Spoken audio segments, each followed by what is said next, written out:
The number 2 in the Torah cards is the High Priestess, and the Master number 11, which is the Justice card, and the number 20, which is the Judgment card. And all this represents the number 2 vibration. And number 11 is a higher vibration than all these numbers because it's a master number. And so, as the Torah reading states, you are a seeker of truth. You are talented at weighing up a situation and seeing it for what it truly is. You are not bound by rules 100% of the time. Instead, you have this inner wisdom, ability to see through the hidden and determine what is really going on. And you are intuitive decision maker, and you got it by your gutty feelings. And when dealing with a challenging situation, and you can easily read the situation without having all of the information at hand. And the number 20, the Judgment numbers, represents a call for a higher place to a higher ground. And if the number 2 is your birth card, or which is the Judgment, your life journey is onwards and upwards. This means leaving the past behind you, letting go of the old grudges and feelings and resentments, and moving forward to embrace your destiny. If that sounds dramatic, it is. If you follow your path fearlessly, you will be led towards your true purpose. And it means that you will have to show great courage and perseveration to embrace all of the possibilities that will unfold. But this card promised that no matter how hard it may look, this path is yours to walk, and that you will receive divine protection. The number 2, which is the High Priestess, is about intuition and wisdom and knowledge. And this is your birth card. You will probably feel a lifelong pull towards anything that extraterritorial or understood by a few, which is mystical. And High Priestess is also the great keeper of secrets.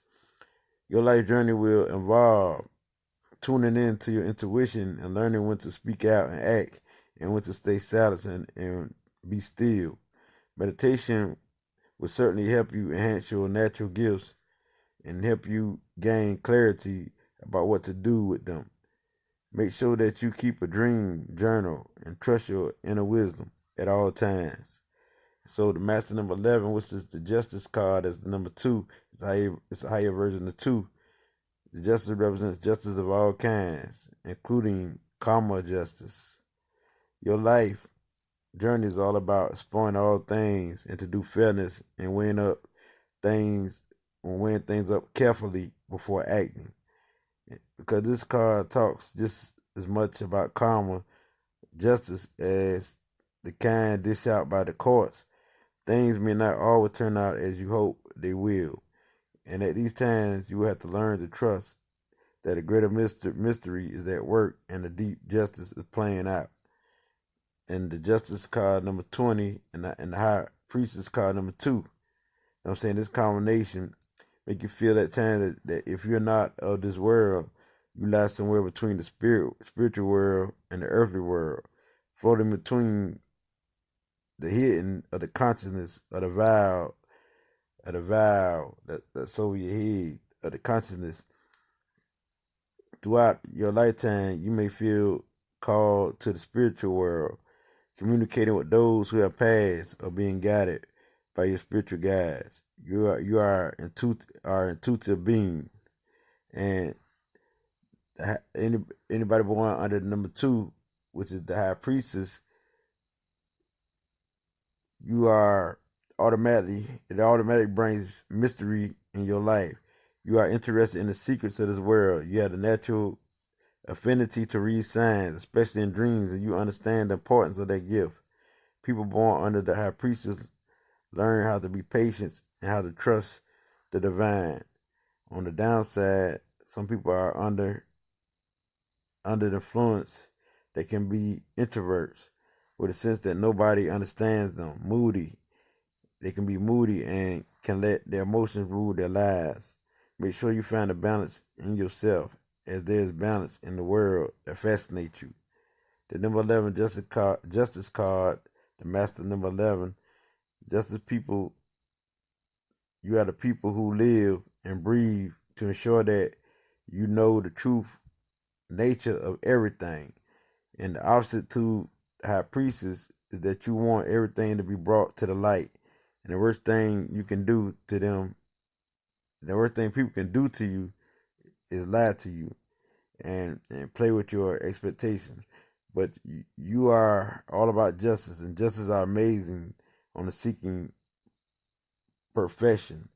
And you have a great sense of belonging and want to work in this world for the higher good of humanity. However, you can be over analytical and too judgmental, especially on the aspects of one's life that cannot see, and usually the emotional aspects. Again, the best advice on how to grow is to learn to be compassionate and forgiving, and remember that everyone, including you, makes mistakes. So that's basically it. All that professional stuff, you are your own profession. And the number 20, which is 2, judgment card, it says that you are considered to be a very good medium. As apparently, you have a natural tendency to see between the world of the living and the dead. And you are blessed with the powers of awakening. And you have a natural tendency to create and instill others with energy, hope, and optimistic. And in general, you have a quiet nature until you find what moves you in your life. And then the energy changes completely and becomes a passionate force. On the downside, you can appear determined, had a determination and tied to the belief that you cannot change your faith. In order to avoid the pessimistic or the sad side aspect of you, is important to cultivate your patience. But remember that for everything to happen, there's a need to be a start. So you have to start somewhere. And this is I Can't Let Who Bring You This Light. It gets no realer than this. And it's the number 2 uh, of the tarot cards, which is the High Priestess, the Master number 11, the Justice card, and the Judgment card.